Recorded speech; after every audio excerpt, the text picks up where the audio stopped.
గతి ఏమిటి, నా గమ్యము ఎక్కడా, నా గమ్యం ఎక్కడా, నా గతి ఏంటి? పరిశుద్ధ లేఖనం మరి కీర్తనలు 89వ కీర్తన 48వ వచనం ఇక్కడ స్పష్టంగా రాయబడిన మాట చూద్దాం.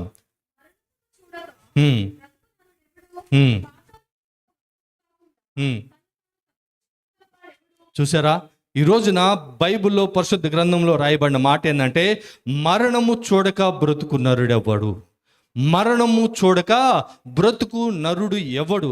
ఈ ప్రపంచ వ్యాప్తంలో ఆది కాండం నుంచి చూస్తే పుట్టిన ప్రతి వాడు గిట్టక మానుడు, పుట్టిన ప్రతి వాడు కొన్ని సంవత్సరాలు భూమి మీద కొనసాగించి జీవితాన్ని ముగింపు అనేది వారి జీవితంలో ఉంటుంది.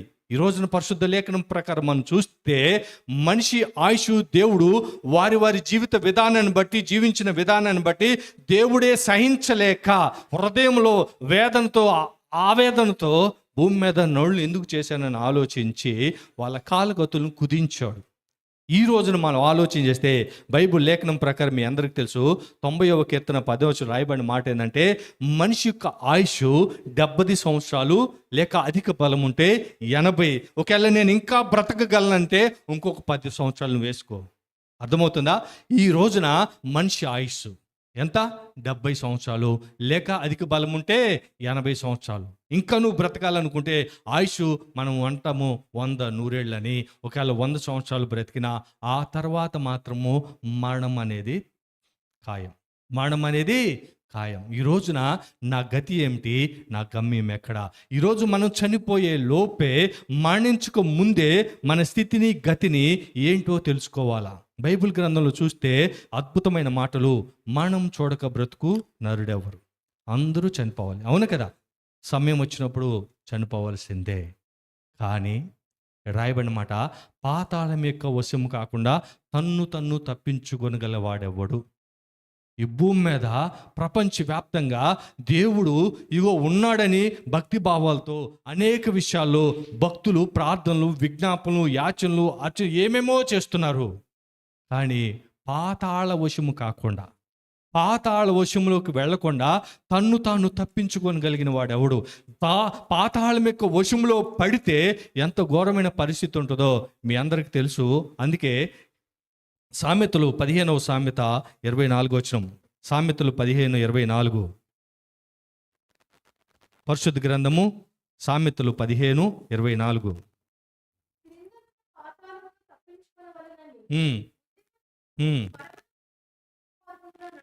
హల్లెలూయా. ఈ రోజున గుర్తుపెట్టుకోండి, పాతాళ వశము కాకుండా దేవుని యొక్క సన్నిధులు ఎవరైతే బుద్ధి కలిగి జీవిస్తారో, క్రిందనున్న పాతాళాన్ని తప్పించుకోవాలని బుద్ధిమంతుడు బుద్ధి కలిగి పరలోకానికి పోవాలని భూమి మీదే జీవ మార్గాన్ని కనుక్కోవాలా, జీవ మార్గంను వెంబడించాలా, జీవ మార్గంలో నడుచుకోవాలా. పాతాళము భయంకరంగా ఉంటుంది. 2 వ్యక్తులు పాతాళంలోకి వెళ్ళి నరక కోపంలో ఆవేదన చెందుతున్నారు.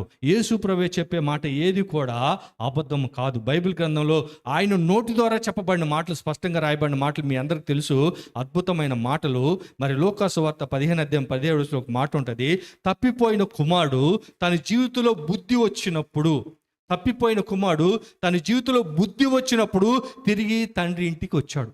ఎప్పుడు బుద్ధి వచ్చిందంటే, తనకున్న ఆస్తి అంతా, తండ్రి దగ్గర తీసుకున్న యావదాస్తి అంతా ఖర్చు పెట్టి విచ్చలవిడిగా తిరిగి ఇష్టానుసారంగా బ్రతికి, తనకు కోరిక చొప్పున, మనసు చొప్పున, ఆలోచన చొప్పున ఏది పుడితే అది హృదయంలో పుడితే దాని ప్రకారం జీవించి చివరికి ఏ స్థితి లేక, ఏ గతి లేక, ఏ పరిస్థితి లేక అప్పుడు బుద్ధి వచ్చి నా తండ్రి ఇంటికి వెళ్తే మంచిది అని ఆలోచన చేశాడు.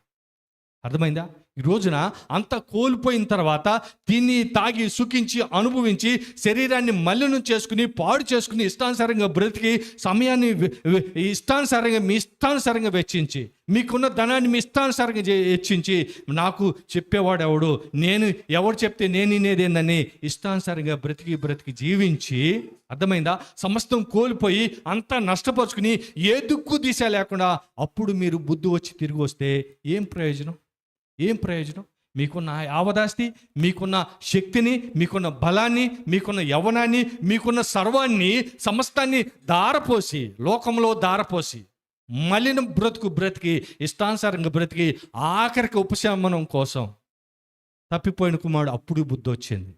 అప్పుడు బుద్ధి వచ్చి నా తండ్రి ఇంటి దగ్గరికి వెళ్తే నా తండ్రి దగ్గర అనేక పనివాళ్ళు ఉన్నారు, నేను కూడా వెళ్ళి ఆ పనివాళ్ళు ఒకడుగా నన్ను చేర్చుకుంటాడని ఆలోచన అప్పుడు పుట్టింది. ఎప్పుడు? పందుల దగ్గర పందులు తినే పొట్టు తినేటప్పుడు. పందుల దగ్గర పందులు తినే పొట్టు తినేటప్పుడు. ఈరోజు వాక్యం వెంటనే నీ జీవితంలో అంతా కోల్పోయి సర్వనాశనం అయిపోయి ఏ స్థితి గతి లేక అప్పుడు నువ్వు తిరిగి వచ్చిన దేవుడు నేను చేర్చుకుంటాడు. కానీ ఇప్పుడే బుద్ధి వస్తే నీకున్న యవ్వనం, నీకున్న శక్తి, నీకున్న బలము, నీకున్న సమస్తాన్ని దేవుని కొరకు వాడబడే జీవితాన్ని జీవిస్తే అద్భుతమైన జీవితం జీవిస్తావు. ఈరోజు నా బైబిల్ గ్రంథంలో రాయబడిన మాట, క్రిందనున్న పాతాళం తప్పించుకోవాలని బుద్ధిమంతుడు దేవుని దగ్గరికి పరలోకానికి వెళ్ళటానికి మార్గాన్ని కనుగొంటాడు. అందుకే ఈ రోజున నా గమ్యం ఎక్కడ? ఈరోజు బైబిల్లో రాయబడిన మాటలు చూస్తే అద్భుతమైన మాటలు, చాలా స్పష్టంగా ఉంటుంది. లూకాసు వార్త 16:24 లూకాసు వార్త 16:24 ఉమ్, ఉమ్, ఉమ్. చూసారా? ధనవంతుడు తన ఇష్టానుసారంగా తిని తాగి సుఖించి అనుభవించి ఇష్టానుసారమైన తనకిష్టమైన బ్రతుకును బ్రతికి ఈ రోజున అగ్ని జ్వాలల్లో అగ్నిలో యాతన పడుతూ రోదిస్తూ ఏడుస్తూ ఆవేదన చెందుతూ, తండ్రివైన అబ్రహమా, ఇక నేను అగ్ని జ్వాలల్లో యాతన పడుతున్నా, నన్ను తప్పించుటకు నాకు సహాయం చేయమని అక్కడ ప్రాధేయపడుతున్నాడు. ప్రయోజనం లేదు. ఈరోజు ప్రపంచంలో అనేక జనము మా జ్ఞానము, మా తెలివి, మాకున్న వివేకం, విచక్షణతో మేము బ్రతకగలం అనుకుంటున్నారు.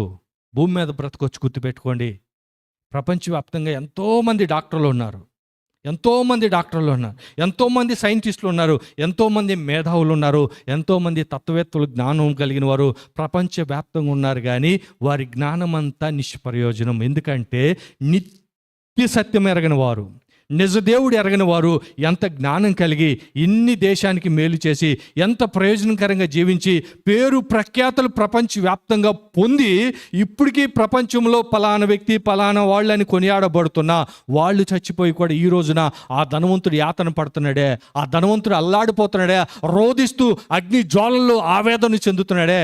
అది యేసు ప్రభు 2000 సంవత్సరాల క్రితం చెప్పిన మాట. ఈ రోజు కూడా యాతన పడే పరిస్థితి, బయటికి తప్పించే నాదుడే లేడు. అందుకే ఈ రోజున బుద్ధి కలిగిన వాడు నిజ దేవుని కనుగొంటాడు, బుద్ధి కలిగిన వాడు సత్య మార్గాన్ని తెలుసుకుంటాడు, బుద్ధి కలిగిన వాడు నిత్యత్వం చేర్చగలిగిన దేవుడు ఎవరో ఆ దేవుడు వెంబడించి ఆయనతో సహవాసం చేసి భూమి మీద తన బుద్ధి జ్ఞానములు ఉపయోగించుకుంటాడు. ఈ రోజున ప్రపంచవ్యాప్తంగా చూస్తే ఏ మనిషి అయితే నిజ దేవుడు, అందుకే యేసుప్రభు చెప్పాడు, నేనే మార్గం, నేనే జీవం, నేనే సత్యం, నా ద్వారా తప్ప ఎవరు పరలోకానికి ఎక్కిపోరు. ఈ భూమి మీద నిత్య మార్గాన్ని చూపించింది, సత్యాన్ని స్థాపించింది, నిత్యత్వంలో యుగయుగములు తరతరంలో ఉండడానికి జీవాన్ని పోసింది కేవలం యేసుప్రభు మాత్రమే. యేసుప్రభు మాత్రమే. బైబిల్లో చూస్తే ఇద్దరు వ్యక్తులు బైబిల్లో చూస్తే, మరి ధనవంతుడి దగ్గర బ్రతికి భయంకరమైన పరిస్థితి అనుభవించి కురుపులతో పుళ్ళు పడితే ఆ పుళ్ళు బాధ అనుభవించుతా బాధపడుతూ తిండి లేక ఆవేదన చెందుతుంటే అక్కడ ఆవేదనతో ఆ కురుపులు కుక్కలు నాకినాయి. ఆ ధనవంతుడు ఆ స్థితి చూసి ఏ రోజు కూడా ఇంత మెడిసిన్ ఇచ్చి, ఇంత వైద్యం చేసి, ఇంత సాయం చేసి, ఇంత ముద్ద పెట్టినట్టు లేనే లేదు. కానీ చచ్చిపోయారు ఇద్దరు బ్రతుకులు ఆగిపోయినాయి. కొంతకాలమే బ్రతికారు. ఈరోజు మనమందరం కూడా కొంతకాలమే బ్రతుకుతాం. ఎప్పుడు పోతామో తెలీదు, ఎప్పుడు మరణం వస్తుందో తెలీదు. కానీ గుర్తుపెట్టుకోండి, పాతాళం అనేది రెండవ మరణం. ప్రకటనలో చాలా స్పష్టంగా ఉంటుంది, పాతాళం నరకానికి అప్పచెప్పబడిన వారందరూ నరక యాతన, అది రెండవ మరణం ఉంటుంది. అక్కడ అగ్ని ఆరదు, పురుగు చావదు. ఈ భూమి మీద బుద్ధి కలిగిన వాడు, బుద్ధిమంతుడు ఈ పాతాళం అనే స్థితిలో నుంచి, పాతాళపు ఆ నరక కోపం నుంచి అగ్ని ఆరదు, పురుగు చావదు, అక్కడ యాతన పడకుండా ఎవరైతే భూమి మీద తప్పించుకుని నీతి మార్గంలో యేసు ప్రభుని వెంబడించి సత్య మార్గంలో నడుస్తారో వారి భూమి మీద బుద్ధి కలిగిన వారు. హల్లెలూయా. ఈరోజు చూస్తే ఎప్పుడైతే తప్పిపోయిన కుమారుడు తిరిగి వచ్చాడో, తండ్రి దగ్గర ఉన్న కుమారుడు అక్కడ బయటికి వెళ్ళిపోయాడు. రారా, తప్పిపోయాడు రా, ఇప్పుడుకో తిరిగి వచ్చాడురా, నీ తమ్ముడు వచ్చాడురా అంటే ఈయన బయటికి వెళ్ళిపోయి అలిగి ఏడ్చాడు. అలిగి ఏడ్చాడు. ఈ రోజున ఎంతోమంది దేవుడి మీద అలగటం, దేవుని సన్నిధిలో అడగటం, దేవుని యొక్క సన్నిధిని ఉపయోగించుకోకుండా, దేవుని సన్నిధిలో ఆత్మ సంబంధమైన జీవితాన్ని కట్టుకోకుండా, దేవుని సన్నిధిలో దేవుని కొరకు మహిమకరంగా జీవించకుండా దేవుని మీద అలగటం, దేవుని సేవకుల మీద అలగటం, దేవుని పరిచయంలో అడగటం. నాకు పార్టీ లేదు, నాకు మాటీ లేదు. 7 మాటలు అయిపోతే అలిగిపోయిన వాళ్ళు చాలామంది ఉన్నారు. సిలువలో 7 మాటలు ఉన్నాయి చూసావా? నాకు మాటీ లేదు, నాకు పార్టీ లేదని అలిగిపోయిన వాళ్ళు ఉన్నారు. ఘోరమైన పరిస్థితి అండి. అలిగిపోయి ఎక్కడ పోతున్నా తెలుసా? సైతాను ఆలోచనలోకి, సైతాను తలంపులోకి. ఈ తప్పిపోయిన కుమారుడు తిరిగి వస్తే హక్కుని చేర్చుకుని, ఎన్నాళ్ళైందిరా నిన్ను చూసి, మళ్ళీ వచ్చావురా, నా బంధము నువ్వు, నా తమ్ముడివి నువ్వని హక్కుని చేర్చుకుని ప్రేమించాల్సింది పోయి దేవుని దగ్గరే ఉండి, అంటే దేవుని సన్నిధిలో ఎదుగుతున్న తండ్రి దగ్గరే ఉండి, తండ్రి గుణాలు ఒకటి అబ్బల. ఎంతోమంది దేవుడు దేవుడు దేవుడు అంటారు, దేవుని సన్నిధిలో తిరుగుతారు, దేవుని సహవాసంలో తిరుగుతారు, కానీ దేవుని గుణాలు మాత్రం అబ్బో. తప్పిపోయిన కుమారుడు తిరిగి వస్తే అన్న ఎంతగా హక్కుని చేర్చుకోవాల్సింది పోయి తను బయటికి వెళ్ళిపోయి అసహించుకుని, ఇదిగో ఇష్టానుసారంగా తిరిగి వచ్చిన వాడిని మళ్ళీ ఇంటే చేర్చుకుంటావా? వీడుంటే నేను ఉండను, వీడొస్తే నేను రానని చెప్పి బయటికి వెళ్ళిపోయి హీనమైన పరిస్థితి. ఆలోచన చేయండి. ఈ రోజున మన జీవితంలో మరణము సాధ్యం. ఈ భూమి కరెక్టా కదా? ఈ భూమి మీద బ్రతుకుతున్నాం. ఈ భూమి మీద మన కళ్ళ ముందు ఎంతోమంది చనిపోయారు. లేఖనాల ప్రకారం ఆదాము నుంచి ఎంతోమంది చనిపోతూనే ఉన్నారు. మనం కూడా మరణం సంభవిస్తుంది, అవును కదా? కానీ మనం చచ్చిపోయే లోపు, మనం ఈ భూమి మీద ప్రాణం విడిచే లోపు, ఊపిరి ఆగిపోయే లోపు నా గతి ఏమిటి? నా గమ్యము ఎక్కడ? నా గతి ఏంటి? నా గమ్యము ఎక్కడ కాలు పెడతాను? నేను ఎక్కడ కాలు పెట్టబోతున్నాను? ఈరోజు గుర్తుపెట్టుకోండి, పాతాళ వశం కాకుండా ఎవడైతే తప్పించుకోగలుగుతాడో వాడు మాత్రమే ధన్యుడు. హల్లెలూయా. ఒక రోజు వస్తుంది, ఆ రోజున నువ్వు నేను అందరము దేవుని సన్నిధిలో నిలబడతామా? పాతాళంలో అగ్ని జ్వాలలో అగ్ని ఆరదు, పురుగు చావదు, అక్కడ యాతన పడి ఆ ధనవంతుతో పాటు అల్లాడతామా? ఆ లాజరు వలె బాధలు, ఇబ్బందులు, సమస్యలు అనుభవించి భక్తి జీవితాన్ని కలిగి దేవుని సన్నిధిలో ఇంకొక లాజరు ఉన్నాడు, మార్తా మరియ తమ్ముడు. హల్లెలూయా. ఆయన అయితే భూమి మీద చచ్చిపోయాడు, భూమి మీద బ్రతుకుండగానే పునరుద్ధాన బలమును సమాధిలోంచి బయటకు వచ్చి దేవుని శక్తిని అనుభవించాడు. మళ్ళీ ఆయన కూడా చనిపోయాడు. గుర్తుపెట్టుకోండి, పాతాళం అనేది దాని నుంచి తప్పించబడాలంటే నరక కోపం నుంచి బయటకు రావటం అనేది చాలా ప్రాముఖ్యం. ఈ రోజున ఇంత బతికి ఇంటి వెనకాల చచ్చినట్టు భక్తి చేసి మన బ్రతుకులో నిత్య జీవం దొరకకపోతే, నిత్య జీవంలో కాలు పెట్టకపోతే మన బ్రతుకంతా వ్యర్థమే, మన ప్రయాస అంతా వ్యర్థమే. అందుకే బైబిల్లో మనం చూస్తే ఒక భక్తుడు తన జీవితంలో చాలా స్పష్టమైన మాటలు, మరి హెబ్రీ రాసిన పత్రిక 11:5 చూస్తే, విశ్వాసం బట్టి హానోకు మరణం చూడకున్నట్లు కొనుపోబడెను. ఈ రోజున అర్థమవుతుందా? హానోకు తన జీవితంలో దేవునికి ఇష్టమైన జీవితం జీవిస్తే, ప్రభు చెప్పిన మాట, మీరు నా మాట విని ఎడల మీరు బ్రతుకుతురని బైబిల్లో చాలా స్పష్టంగా ఉంది. ఎవరైతే దేవుని మాట వింటారో వారు బ్రతుకుతారు. మరి యోహాను సువార్త 8:51 రాయబడింది, నా మాట గైకొనేళ్ళ వాడెన్నడూనూ మరణం పొందడని మీతో నిత్యముగా చెప్పుచున్నాను. దేవుని మాట విన్నవాడు దేవుని మాట చొప్పున జీవిస్తాడు. దేవుని ఆజ్ఞలు, నియమ నిబంధనలు వాటి ప్రకారం బ్రతుకుతాడు. ఎన్నో మాటలు ఇక్కడి నుంచి వెల్లడి చేయబడుతున్నాయి దేవుని సన్నిధిలోంచి. కానీ దేవుని మాట ఎవరైతే వింటారో, దేవుని మాట ప్రకారం ఎవరైతే గనుకొని బ్రతుకుతారో, దేవుని మాటను హృదయంలో చేర్చుకుని దాని ప్రకారం జీవిస్తారో వారెన్నడూ మరణం చూడరు. అంటే పాతాళ వశములోకి వెళ్లకుండా భౌతిక మరణం ఖాయం. యేసు ప్రభువే చనిపోయి ప్రాణం పెట్టి తిరిగి లేచాడు. మనం కూడా చనిపోవాలా, అక్షయతను ధరించుకోవాలా. మనం కూడా రెండవ రాకడలో సిద్ధపాటు కలిగి బ్రతుకుంటే కన్నురెప్పపాటులో మార్పు చెందుతాం. లేకపోతే సమాధులు ఉంటే అక్షయతను ధరించుకుని సమాధులు తెరవబడి మధ్యాకాశానికి వెళ్ళిపోవటానికి సిద్ధమవుతాం. అర్థమవుతుందా? గుర్తుపెట్టుకోండి. ఈ రోజున బైబిల్లో అద్భుతమైన మాట చూస్తే, హెబ్రీ రాసిన పత్రిక 11:10 ఒక మాట ఉంటుంది, చదువుదాం.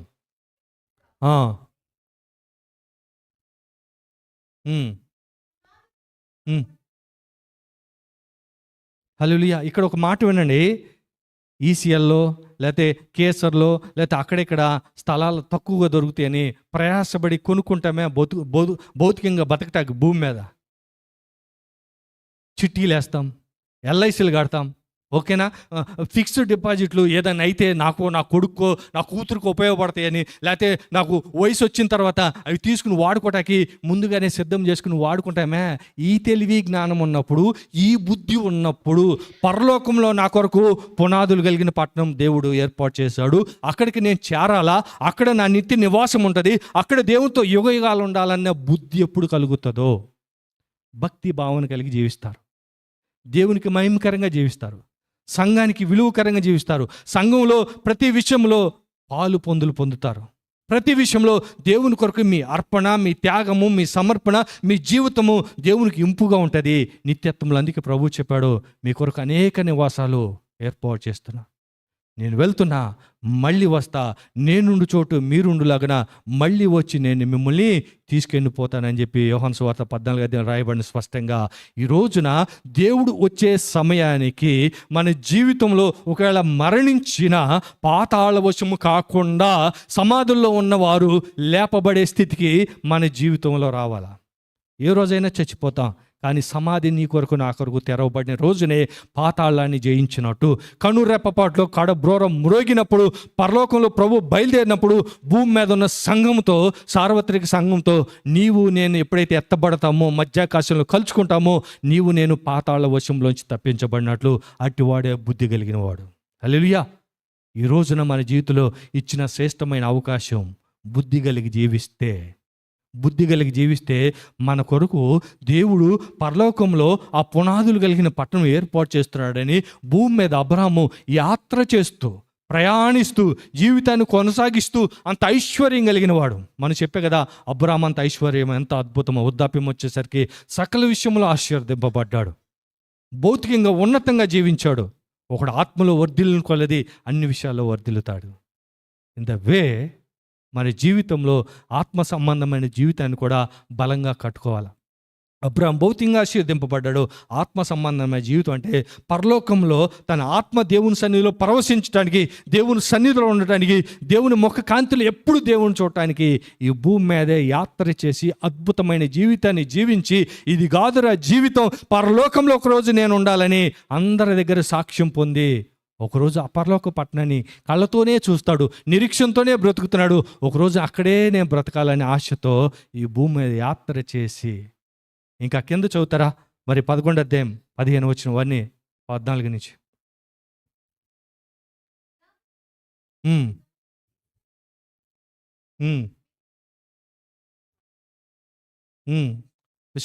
విశుద్ధపరచుచున్నారు.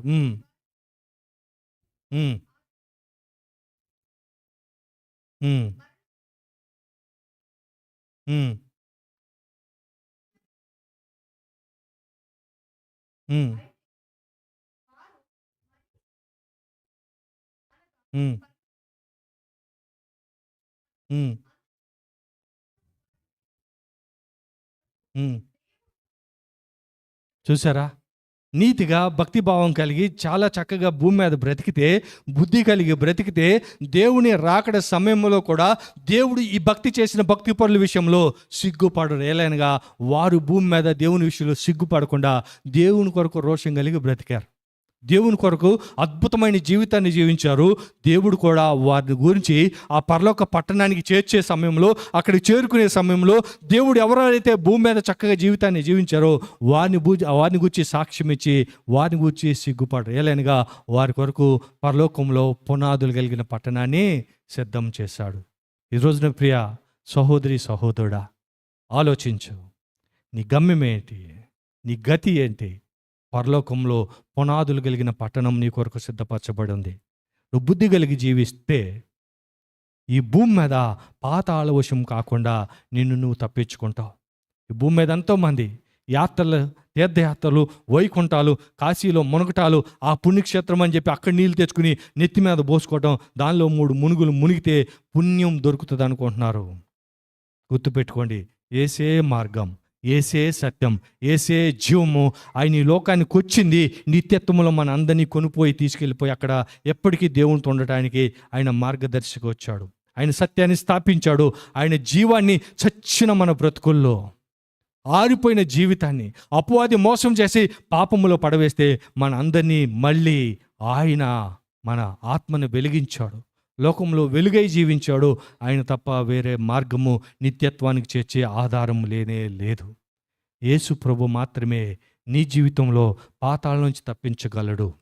ఆయన మాత్రమే నీ కొరకు జీవాన్ని పోసి నిత్యత్వాన్ని తీసుకెళ్ళడు. అందుకే నా ద్వారా తప్ప ఎవరునూ తండ్రి యొద్దకు చేరడని చెప్పిన మాటలు గుర్తుపెట్టుకుని ఈ రోజున మన్నైనది తిరిగి మట్టికి చేరును.